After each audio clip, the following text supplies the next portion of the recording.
How to use Klarna on Expedia. Expedia now offers the convenience of using Klarna for payments, making travel more accessible. Here's how to use Klarna on Expedia. Step 1. Choose a service. Visit Expedia's website or use the app. Pick your travel option: stay, flight, car rental, packages, or activities. Step 2. Customize. Apply filters to tailor your search. Browse through the results to find the best fit. Step 3. Checkout.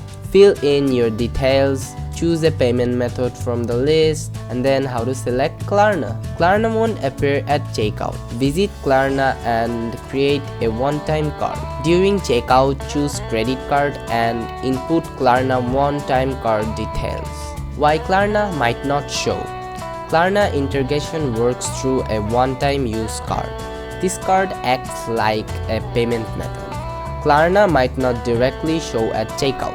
Expedia and Klarna's collaboration offers a flexible payment option for travelers. Enjoy your trip without breaking the bank. So here's how you can use Klarna on Expedia, and thanks for watching.